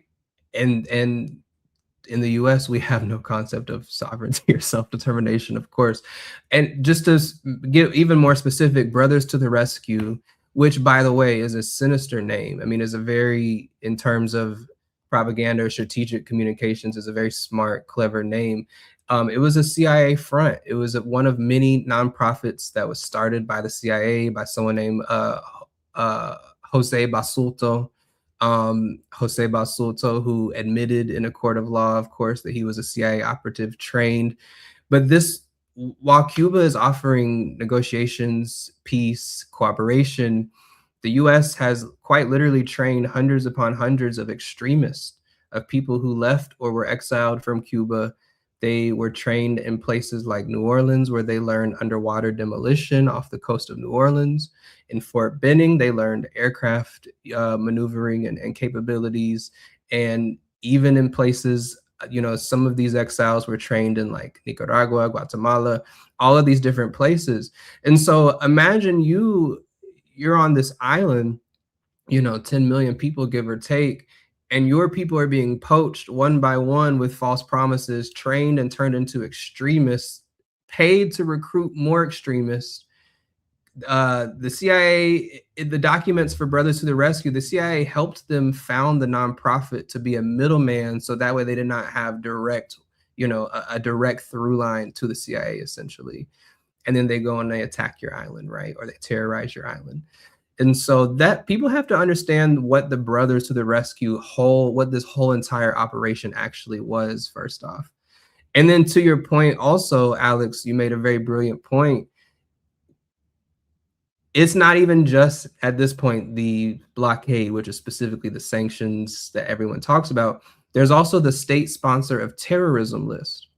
So the US for the last several years has maintained Cuba on the official list of state sponsors of terrorism, which alleges that Cuba, and this, you only join this list, you're only added to this list allegedly if you have materially provided support. So materially provided means in the form of capital or weapons primarily. So the US federal officials maintain Cuba on the state sponsor of terrorism list, yet they have to this day not once ever stated a shred of evidence to justify Cuba being on this list. Well, what happens when you're on the SSOT list? It specifically targets financial institutions. So now a bank in Switzerland, a bank in France that might have been financing a part of something for the Cuban government, well, they now have to no longer want to bank with Cuba. They no longer want to finance Cuban projects, because then they could be tangentially aligned with supporting terrorism, a state sponsor of terrorism. This is very, very sinister, primarily because Cuba has fought terrorism for 60 plus years, famously brokering peace deals in Colombia, defeating apartheid, as you just mentioned, supporting the defeat of apartheid. And so I would also encourage listeners to look up the state sponsor of terrorism list.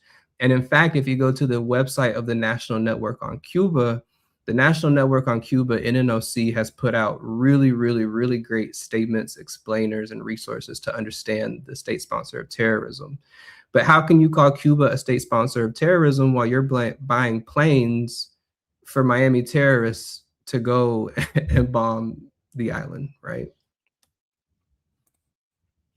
Right on. Yeah, this is the website, folks, for and thank you, because I was trying to remember what NNOC stood for earlier today. So yeah, so please check this out. It's a great website for and Musa, maybe we could say a little bit about too, like talk about the role for people traveling to Cuba, right? Like, historically, I know like there's organizations like this, Venceremos brigades, many others, right? People take trips, solidarity trips. Say a little bit about that. And then this is obviously, I mean, this is under threat in certain ways right now, but it's also, I think, important in terms of connections for ways. One of the things you had talked about is like people can actually buy groceries for people in Cuba through private system right now, even though it's very extortive and all of that kind of stuff. And so just talk a little bit about the work of like kind of solidarity organizations around Cuba. Obviously, it's it's also something where people go and learn a lot, right? Like, so it's not, I don't want to not seem like a kind of charity exercise or thing like that, because I think for so many people, Cuba is like very important for their own politicization, seeing what's possible and, much, much more. And I think that's part of why it's under attack as well, right? Is especially that kind of those trips and so on, is because, they the right recognizes that Cuba is a source of, revolutionary possibility for people as well. But yeah. Yeah. I get in trouble when I start talking about this specific topic, but I, I think a few things. One, as many people from the US as possible should go to Cuba.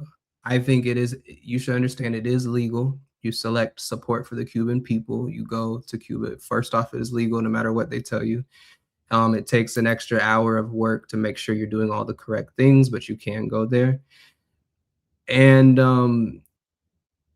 there are a lot of these delegations. I'm very good friends with the person who helps lead the Mayday Brigade, the Venceremos Brigade, which is the longest standing solidarity brigade to Cuba. The purpose of these brigades is for you to come and you're going to meet with a lot of political leaders. You're going to meet with a lot of neighborhood leaders, doctors, professionals every day. You're just going to meet and learn from a lot of people.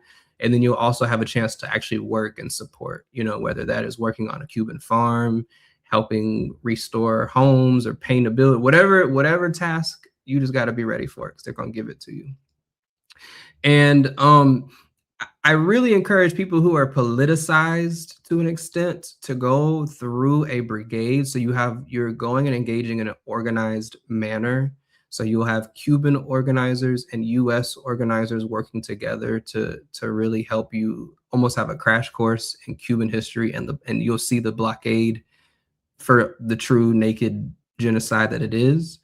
But by that same measure, and this is the part where I get in trouble from, also just go to Cuba and spend your money. Like, I know this is not the most political, lyrical, blah, blah, blah.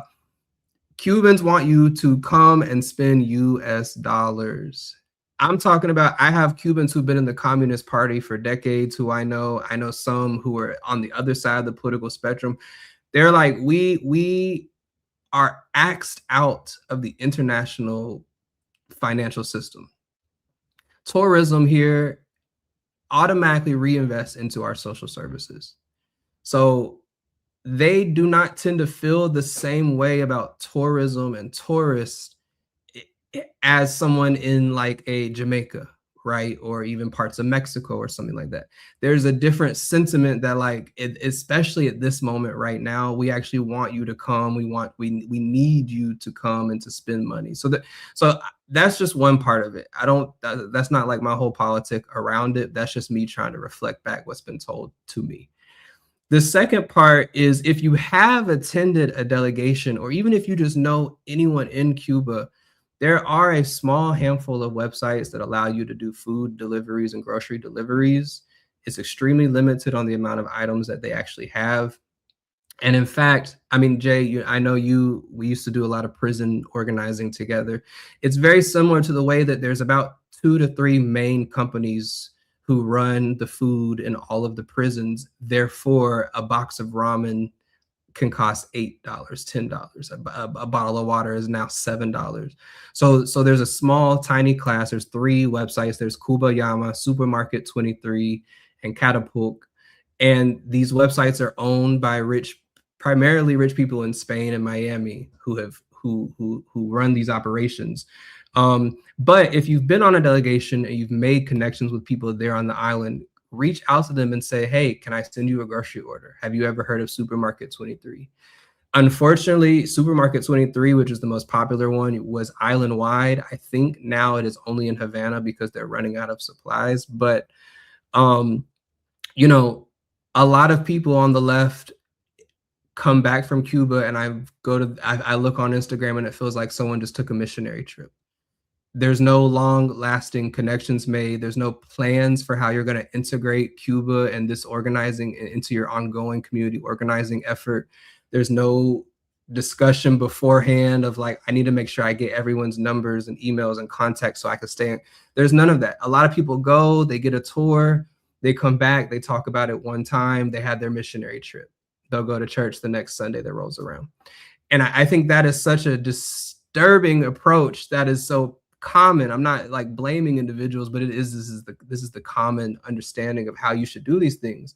And I'm like, no, your point is to go there and to make connections that can last, so that when these moments come up where Cuba is under the barrel of the gun, you can say, I know that's not true because I just asked my friend who I met in 2026 when I went there, and he said, "Boop." You see what I'm saying? Like the point is the relationship. The other thing is the organizations in the US that orchestrate these delegations are under attack and need support. They need support very badly. So the National Network on Cuba is the one I'm most associated with. I love the people over there. They have chapters in multiple different cities. They now have a podcast called Revolution Within the Revolution that's weekly. Many ways for you to get tapped in. There's the Venceremos Brigade as well, which also now on all of their brigades has like an African contingent and I think LGBTQ contingent as well. So there's IFCO, Pastors for Peace, started by Lucius Walker back in the day, phenomenal historical organization that's been doing this work for a long time. And they have a direct connection to the Martin Luther King Center in Havana. And so I'm saying a lot. My point of throwing all this out there is hoping that people listening will just, even if you just choose one name of one organization I've mentioned, go and look it up and get tapped into it and figure it out. And then on the flip side, if you have been to Cuba, reach out to your contacts there. If you went to Cuba and you made no contacts at all, maybe you should reassess or readjust what you did there. But reach out to your contacts and say, can I send you a grocery order through Supermarket 23? Can I send you minutes for your phone? You can go to ding.com, DING.com, and you can actually send minutes to people's phones so they have internet access. Right now, I have a friend, a really close friend of mine for over a decade in Havana, and she has not had power but 1 hour since 7 a.m. 2 days ago. And her phone battery, the last we spoke, was like on 5%. She said, I'm just going to have to, I got to go find power. We'll talk when we can talk. So you imagine if you're in that situation, you have no power, you would need minutes and data for your phone, right? So finding these ways to directly support Cubans and supporting the movements here, because they also just really announced they're like subpoenaing, what's that white woman's name? Medea Benjamin, is that? Medea Benjamin, yes. There's bringing subpoenas and trying to investigate allegedly U.S. activists who are in solidarity with Cuba. So the time to like support is that literally right now. Like I don't know how else to put it. Yeah, thank you. We have covered a lot. Alex, there's got to be some stuff though that we didn't touch on that we had outlined. Let's see. Well, there's the current, there's kind of the current moment and talking about Cuba. Obviously there's, we've kind of touched on it, right? But we see a certain playbook, I think, in relation to Latin America under this, presidency administration, right?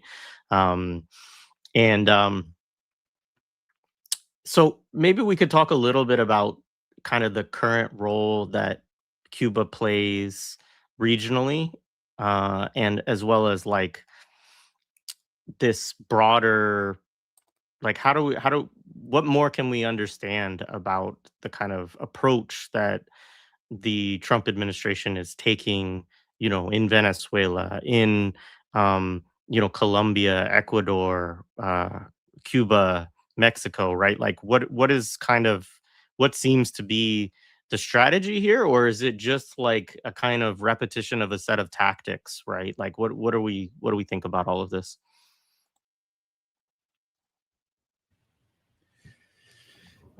Yeah, it's a good question.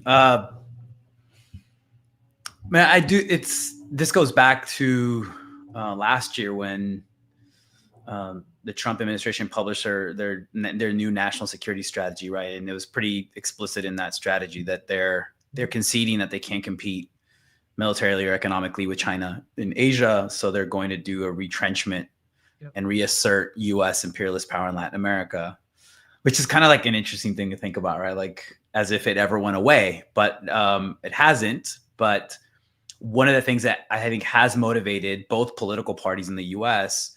has been a longer term economic process that really starts to take off during the pink tide. Whereas with the exception of like Mexico and maybe a few other like smaller economies, like the rest of Latin America, their main trade partner in the last 20 something years has become China, right? So we saw during the Biden administration, it was really weird to see the commander of Southcom, General Laura Richardson, go to all these forums and talk about, oh, South America has this sweet, sweet water and like lithium and just like weird shit like that. So there's been a bipartisan effort to think about how to reassert U.S. economic and political dominance in the region that had fractured as a consequence of the first pink tide, or the only pink tide. And we're seeing a culmination of it right now, I think, in a very like ham-fisted, very overt, bullying way under the Trump administration, which is like one of the useful things about the Trump administration is how open they are about what they want to do. So I think that's helpful. And this strategy of reasserting U.S. control over the region depends on supporting right-wing political forces throughout the region, helping them get to power, whether through legal or illegal methods, right? So the recent Honduras elections of earlier this year, I mean, there was obviously some blatant U.S. intervention that was going on in helping to get this right winger to win power. Things that included the release of a former narco president who was convicted for trafficking 400 tons of cocaine into the U.S., who admitted to it, who had on a transcript is bragging to a narco trafficker about how they're gonna stuff the cocaine up the noses of the gringos. That guy gets released, whereas Nicolás Maduro gets kidnapped because he's head of a fictional drug cartel. So part of this project depends on right-wing forces becoming dominant in the region and fracturing some of the transnational solidarity and political networks that were created during the pink tide. And it's premised also on the idea that there is no such thing as like a pan-Latin Americanism. So one of the frustrating things for some of us has been since late last year, like for instance, the government of Mexico under Morena and President Claudia Sheinbaum continuously talk about how they're going to restart their oil shipments to Cuba, and they don't do it, right? They have sent like 2 or 3 convoys or shipments of like humanitarian aid since late last year. But Cuba, as Musa is saying, Cuba needs oil, Cuba needs energy so they can have electricity, so people can get out of the stifling heat, so they can do like garbage pickup, so they can prevent the spread of dengue and other tropical diseases. So this strategy really depends on Latin American countries kind of becoming much more nationalist in their political horizon and being scared of trying to create any sort of internationalistic solidarity. So I think it's a really precarious moment for Latin America. Particularly, we have elections this year in Colombia and Brazil. You know, what happens if like the right-wing forces in both of those countries manage to win? It's going to be really tight in Colombia. I don't know. Brazil was really tight, but Bolsonaro's loser son is under a lot of scandal right now, so maybe that'll help undercut his campaign. But again, like I wrote about this earlier this year, like what the one antidote, but nearly impossible one to implement it to offset U.S. empire in this region of the world is a pan-Latin Americanism that has been advocated for by people like Jose Marti since the late 19th century. Like that's the way to stave off U.S. empire and U.S. attempts to assert political and economic dominance over the region, which always turns out terribly for the vast majority of the people in Latin America. But again, Cuba is in the view of people close to Trump, in the view of a U.S. bipartisan empire, like Cuba represents almost like the crown jewel to take out because it has consistently punched above its weight internationally, and it has consistently been defiant and worked against U.S. empire, not just in the Americas, but also in places like Africa as well. So this is why we are witnessing the stuff that Musa described, right? Like this is the people, and I've heard like people like Abby Martin, she has a documentary that came out where they interview the current president of Cuba, like the testimonies from like Belly of the Beast, like the conditions are really horrific in Cuba right now. And that's by design. They're trying to do that on purpose to instigate some sort of regime change on the cheap. I think one of the genius things that the U.S. did not do in Venezuela was to put boots on the ground and try to force Maria Corina Machado onto the people of Venezuela. It was actually pretty smart that they didn't do that because they would have failed. And I think if they try to do something similar to Cuba, they're going to fail. So in light of that, then the other strategy is a slow strangulation where they make life as miserable as possible for the people of Cuba. That should sound similar. We know this is happening elsewhere in the world. It has an exact same methodology and goal. And of course, I'm referencing, you know, West Asia, I'm referencing Gaza, West Bank, Southern Lebanon. But the way to offset it is internationalism and defense, right? Like national defense. And I hope that, you know, as I mentioned earlier, Jay, like Mexico had been Cuba's biggest provider of oil at least since 2024. Like I can't remember what specific year that they replaced Venezuela. Definitely 2025 until they cut off shipments toward the end of the year. But at the very least, the Mexican government, which is under its own pressure and destabilization efforts from the Trump administration, at the very least, they could restart those oil shipments. And there's a long relationship between those two countries that I hope will kind of motivate that, and some of the politics of the Morena party hopefully will allow them to finally make this decision and restart oil shipments to Cuba. Yeah, no, I agree. I mean, I think Claudia Sheinbaum has had a lot of rhetoric, but not a lot of oil shipments. You know, so when you're in Havana specifically, you meet a lot of medical students from around the world. As your listeners might know, the island of Cuba has offered for over 50 years now free medical schooling to become a doctor or nurse or public health worker. And your only requirement is when you return back to your home country, you work in a quote unquote underserved area or population. That's their only stipulation, essentially. And I have met so many Palestinians every single time I go who are there receiving medical care. And the last time I was there, at the end of last year, I was speaking with someone from Gaza who was on his third year of medical school in Cuba at ILAM, the Latin American Medical School. And, you know, he said something that really struck me. He was like, I grew up under the most intense what he said? He said, I grew up under the most intense blockade imaginable, right? Like, I'm from Gaza. It doesn't get worse than that. And he said, I didn't realize until I got to Cuba, there were people living under the same blockades with different forms. That was what he said. And I'm roughly translating from Spanish. And what he was getting at was like his experience in Gaza and his experience in Cuba were illuminating the exact same struggles, right? Issues of travel. It's very hard to travel in and out of Cuba. Issues of getting food in because of the blockade. You know, this kind of hybrid warfare, the undermining of political institutions of Cuba on a global scale, the targeting of Cuban sports, right? You know that there have been dozens at this point of sports teams who have been either formally kicked out of various international competitions or who the US has blocked from competing in various competitions, most notably, of course, the Olympics. So this is an all-out assault, and this is part of a larger pivot to Latin America and Africa, I would say, in my opinion, as the primary domains of occupation and warfare and imperialism for the US imperialists. You know, what we saw under the Biden administration was Kamala Harris really, really played her role in going across the Caribbean and Latin America and winning over, at least from the outside, you know, through diplomatic means, quote unquote, you know, these leaders, to where now we do have Trinidad and Tobago is one big US military base at this point, right? Which is used strategically against Venezuela. And so I think people should understand this is the amalgamation of many years of development. You know, Kamala and Biden weren't like, oh, everything is okay in Latin America, we don't need to worry about that. Like, no, they actually really strategically spent a lot of time to where now we have outright Southcom operations and joint MOU agreements between countries, right? And Trump is only building onto that and developing onto that. Cuba finds itself in the same crosshairs as Venezuela. And there's so much talk about potential military invasion because it's coming right off the heels of the kidnapping, the illegal kidnapping of Maduro and Celia Flores.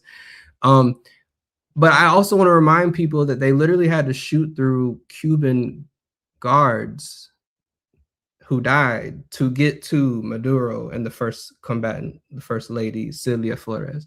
Right? It was Cubans who were actually there guarding the revolutionary project at the highest level who they had to shoot through. And so despite the big picture looking perhaps bleak, I do have optimism of the will of the Cuban Revolution and that spirit in a sense.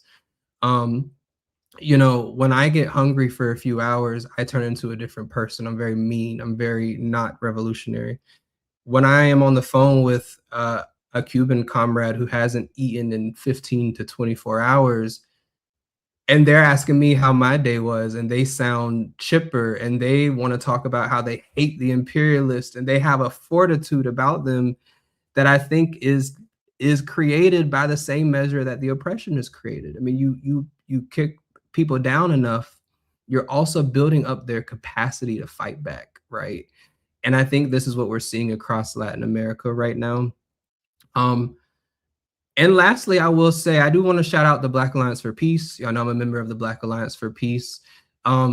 We have been saying since our inception to keep your eyes on this region because this is where the battlefield is growing.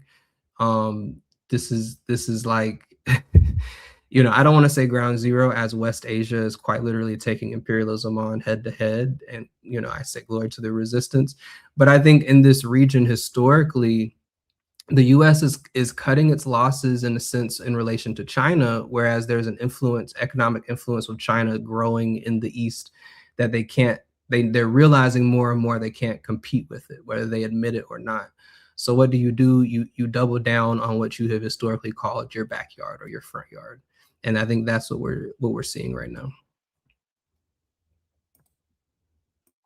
Yeah, thank you both.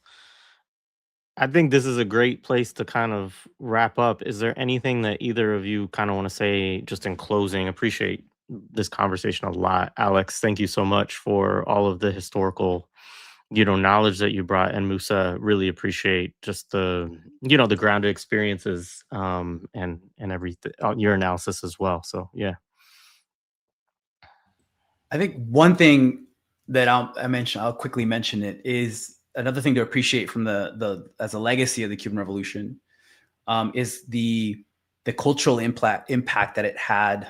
Obviously, had a transnational political impact, including in the U.S. that we didn't really talk about, right? The influence of the Cuban left, the Cuban Revolution and Latin American left in inspiring groups within the U.S. But the cultural impact of the Cuban Revolution is huge. Like, we cannot understate it, right? In the realm of literature, in the realm of film. Mtume Gant and I did an episode on his podcast about third cinema, right? Like, the cultural impact of the Cuban Revolution in the 60s and 70s as providing or stimulating different forms of utopian horizons that get translated into the cultural realm, music, literature, film, etc.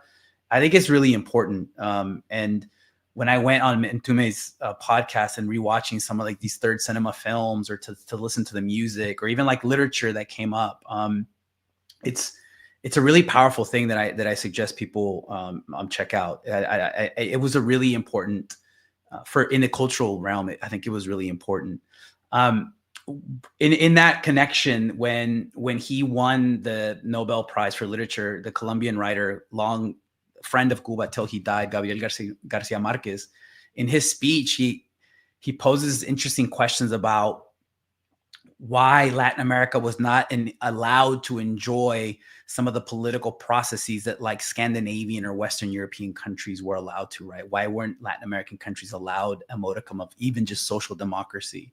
And I think that's a poignant question to think about today during this moment, as a way to think about maybe avoiding like doomerism, but as Musa said, to think about the defiance and the struggle and the dignity that the Cuban people are demonstrating in defense of national sovereignty and self-determination. Because there's a huge contradiction here, past and present, in terms of what parts of the countries are allowed to enjoy a certain political project, whereas in other parts of the world, like in Latin America, they must be crushed in horrific ways.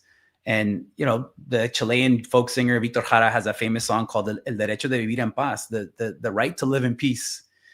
Why is Cuba not allowed that right? I think that's like at a basic question, we can start there. Like, why is Cuba since 1959, why have they not been allowed to live in peace? Marco Rubio gave this ridiculous 5-minute speech last week in Spanish where he's talking about how he's blaming all the travails that Cuban people are experiencing right now and suffering. He blames it on the Cuban government and Gaesa. And like the obvious thing to take away from it is like, then why do you guys have the blockade? Why do you guys need state terrorism and economic warfare and a blockade if, according to you, this political and economic project is going to crumble under the weight of its own internal contradictions? And this is one of the things I keep thinking about when I think about Cuba. The right to live in peace and the right to develop as they see fit, the right to enjoy national sovereignty and self-determination. And I think this is, at a basic level, I think this is something that we need to continue to remind folks. In terms of the last thing I'll mention is I'm editing a special journal issue for Middle East critique and on like global Palestine. Hopefully should be out later this year. But Alejo Pedregal and Alberto Garcia Molinero have a really cool essay where they talk about the history of Cuba and Palestine. And Cuba is the country in Latin America that has had the longest direct material and political support for the struggle of Palestinian liberation. And Alejo and Alberto's essay does a really fantastic job of kind of tracing out that history. But Cuba was the first one, right? And they've, despite all the things that they've suffered at the hands of U.S. empire, they continue to support in whatever way that they can Palestinian struggles for self-determination and national liberation, right? So I'll highlight that essay because, well, one, I had a lot of fun editing it and it should be good. And hopefully folks will check it out. Yeah, absolutely. You know, there's a quote by Raúl Castro. He says, persisting in revolutionary principles is the principal legacy that we can leave with future generations. So, you know, to Raúl, it's the persistence of Cuba itself is the legacy. And I think that's very important.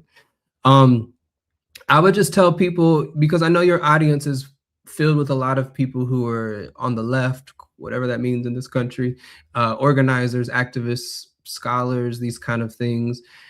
Many of the things that we spend so much time debating about in the US, gender, race, class, whatever it might be, they are so far advanced in their revolutionary culture in Cuba. Many of these questions have been solved, or their answers to it are leagues ahead of whatever medial answers us in the belly of the beast can come up with, right?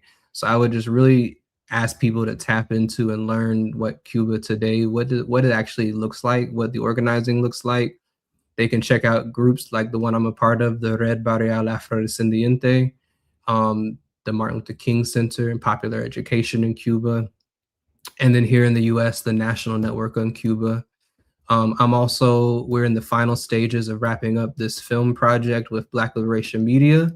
And the whole purpose of it is just an intimate look into Black Cuban community organizing, actually. And so that will be out very soon, actually.